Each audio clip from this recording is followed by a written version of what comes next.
Perfect. So I'm doing a quick live, and I want to say something that's very important. Technology can be hacked by sentient beings on high consciousness. In other words, what you have to understand moving forward as you see the drones and the orbs are conscious beings. In fact, we wouldn't be as large probably, but we certainly would have that kind of energetic frequency if we were out of these bodies. But the most important thing is you have to understand that sentient beings on the other side of the veils, the light bringers, they can hack through anything, your cell phone, your computer, whatever, to communicate with you. So be open. What I'm saying is, be open. That this idea that the 3D construct, that Elon Musk's satellites can surround our planet, that this is it and this is that, and that we are a prison planet. All of these things are fear-based bullshit. And so if you realize that, look at what Jung is saying, one does not become enlightened by imagining figures of light, but making darkness conscious. Why is that important to understand? Well, because once you see where the darkness comes, including within yourself, you can flood it with light. This is not a revolution of the bodies like the French Revolution or the revolution in Russia. It's a revolution of your mind. It's a revolution of you controlling your monkey mind to step into the highest light that you have within yourself, within the construct and supposed limitation of your monkey mind and the physical plane, and hacking right out of the fucking bullshit of the matrix into co-creating the new earth. It's that simple. It's your mind. The darkness that surrounds you, or that appears to surround you, is being lit by the lying by omission. Drones falling all over the place are human constructs. The orbs in the light are not. Please discern the difference. So when we go through this process of inviting the new earth into our reality, I have to probably remind you of a couple things. One is, in 2018, if I had told you that they will lock down the planet in 3 weeks, you would have told me I was full of shit.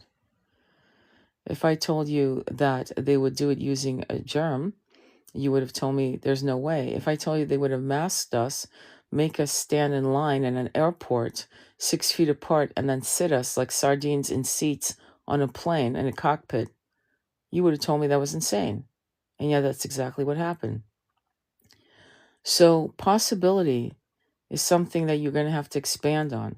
In other words, you're going to have to you're going to have to actually hack out of your limitations, your cynicism, I'll see it when I believe it, I'll believe it when I see it, like all of that. If that's your life, enjoy. Good luck. You'll be back in the cave of ignorance. The cave of knowledge is to crawl out of it into the light. And how do you do that? Well, you realize that some of this stuff won't make sense, and the end of desire is the end of all suffering. If that was that simple, the very creator that created us would have not created us at all, because desire is something that is the very epicenter of co-creation and creation. So though that looks like a good t-shirt, and I appreciate you sharing that wisdom, which Buddha understood, he understood that suffering came from desiring something you could not have. Also desiring a stagnation instead of understanding that what you desire is impermanent. In other words, not to be harmed by the impermanence of life, if that makes sense. But desire is the very thing we need to have to co-create anything, including the new earth. So that desire is very important. Apathy is not going to get you shit.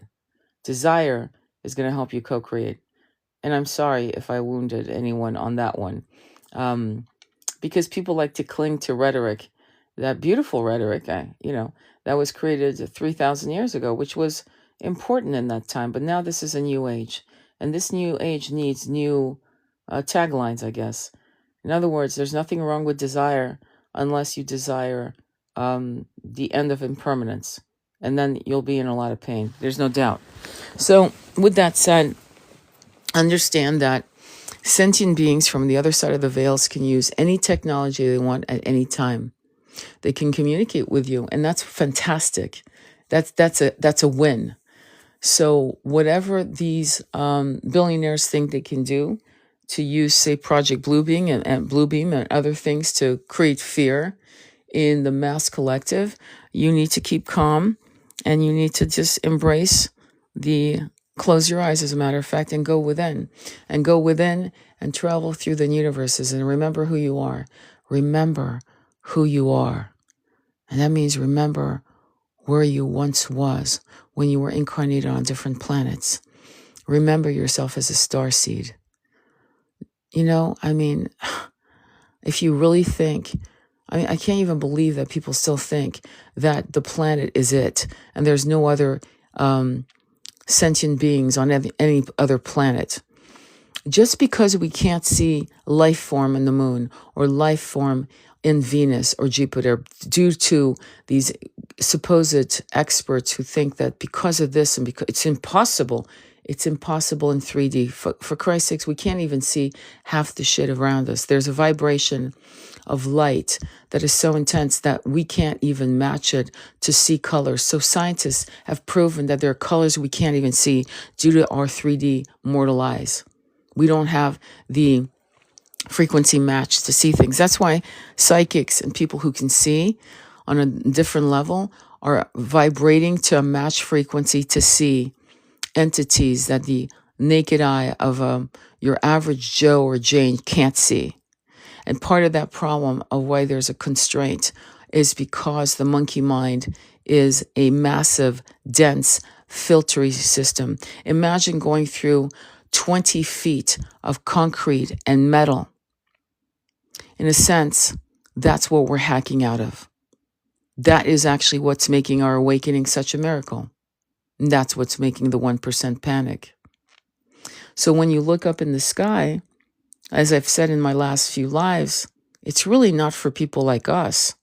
It's for people who are cynical, who said, for a long time, I'll believe it when I see it. Well, there you go. And there's more coming in 2025. So enjoy the ride. And for many of us who understand this and what it all means, we are excited. We can't wait. We're doing our meditations. We're getting centered in our being. We're working on our chakras. We're controlling the monkey mind through mantras and chants and pranayama, breathing exercises. And we're getting ready. All right, my loves. Sending you much love on your journey. Namaste.